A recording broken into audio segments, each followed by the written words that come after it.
Okay, so let's talk about purging.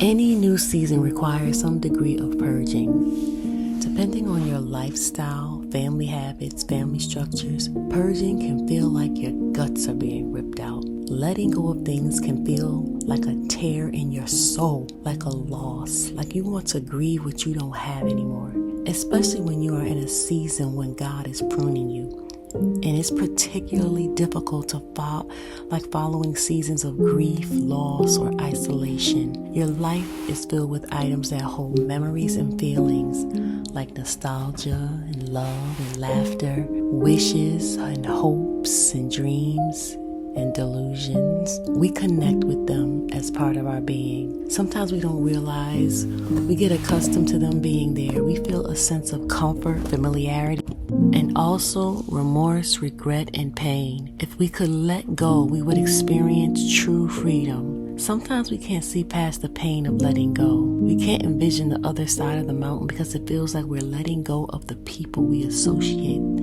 the memories or places with. But sometimes the items we cling to and we hold so dearly are connected to pain, trauma, and grief. And some items are just plain cursed. I had old t-shirts I wore from an old job. Not a great time in my life. Gotta go. What about that jewelry box? What about that jewelry from your ex that you still aren't speaking to? Or something broken you are never gonna fix, like that broken clasp on a bracelet. Some of the pictures from the past need to go too, especially those involving those doomed relationships. Attachments to items and even to people that no longer serve you can hinder your progress.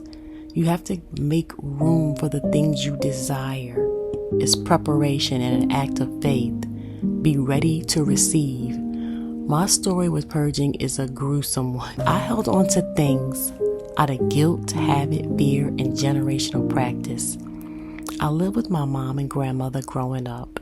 My grandmother saved everything. Old furniture would go to another part of the house to live a new life, even if it was in the basement, attic, or garage. Well, she grew up in the South during the Great Depression, so saving scraps and fixing things was a way of life. We kept a clean and welcoming home, as my grandmother was the matriarch of the whole family, even among her sisters and their children.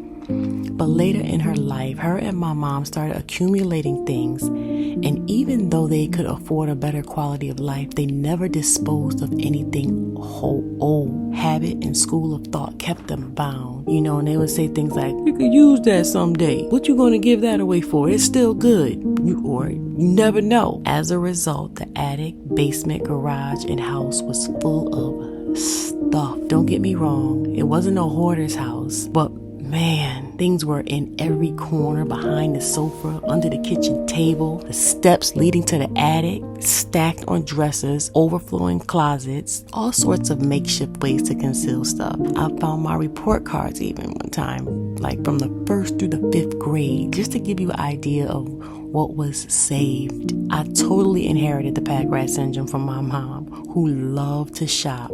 She would bring home items, and if it wasn't for anyone in particular, she would say, "It was just too cute. I couldn't leave it in the store." And when asking her sometimes about some of the spices beyond their expiration date that were in the cabinet, she would say, "Oh, Candace, the expiration date, it's just a suggestion." I love that woman. After they both passed away, I cleaned the house out, and I did it in waves because I was just get too tired. I would be frustrated, disgusted, so overwhelmed and depressed. I would start grieving all over again, and then over grieving. The spirit of grief it came upon me heavy. But in that time, I made dozens of trips to donation centers. I got a few pickups that come and get some furniture. I sold items. I put stuff out at the curb, at the trash, so much stuff. And at the end of the day, 3 dumpsters. The first one was the largest that you can rent. Then I rented another. And finally, I just had to come get somebody to do a final cleanup because I couldn't do any more. Now that I moved, it's purging time again. And this time, it's relentless. I got to get rid of all those t-shirts and things I purchased abroad, old letters I kept, and of course, some of the things that belonged to my mom and grandma that I wasn't supposed to bring to my new place. I read a study that stated constant visual disorganization tires the brain, impairs the working memory, and makes it harder and harder to regain focus. Clutter releases cortisol and is correlated with stress and anxiety. Yale researchers showed that clutter alters how information flows in the brain. In a 2011 MRI, researchers found clearing clutter from a home and work environments resulted in a better ability to focus and process information. Our brains like order. Research also shows that disorganization and clutter drain our cognitive resources, and the visual distraction can reduce our working memory and ability to focus. And it could affect our relationships with others.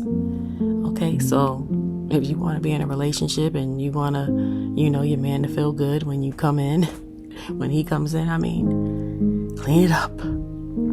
Even if your case isn't severe, be aware that holding onto items past their expiration date can have an impact on your new season. Some items that are passed down, once again, could be cursed objects. I don't want to scare anyone, but this is totally possible if you believe in anything spiritual, like God. Plus, it can just distract you and bring up old emotions and take you to a place where you don't need to go. Sometimes you gotta shut the door and move on. The past is over. If you desire your future, don't live in the past. It was a revelation to really see how I had an issue hanging on to certain things. Like I said, guilt. If my grandmother brought me something, I felt bad and kept it forever, like 10, 15 years. I still had it in my closet, just sitting there folded up. Or if I gave my friend something, my grandmother would get mad and say, Candy too free-handed. She just gives stuff away.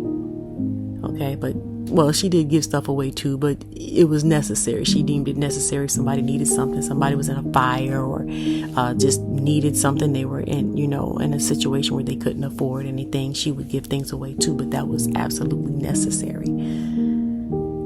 And I realized she would say stuff like, why don't you wear that? It still look good. She was so funny. So needless to say, I had some shedding to do. I realized that I felt free when my home wasn't cluttered. It felt more peaceful because once again, it directly correlates to your body and your brain is the attic. Most things in attics have been around for years, collecting dust, so crowded, nothing can hardly get through. That's why your thoughts are stuck in traffic, waiting to be released, just piling up. So do an inventory, walk around the house. What do you need to throw out? Donate? Maybe you can sell it, give it away. The question to ask yourself, is this serving me now? Can I see this in the future that I'm imagining for myself? Have I even worn that in 2 years? Why do I need to hold on to this? This is where you let go and let God. It's painful, but the promise awaits. I remember my mom wanted to keep my grandma's old dented up, rusty yellow can. She kept all of her baking goods in, like flour and sugar, and I was going to throw it away. But my mom said in her soft but heartbreaking voice, not that. That was hers.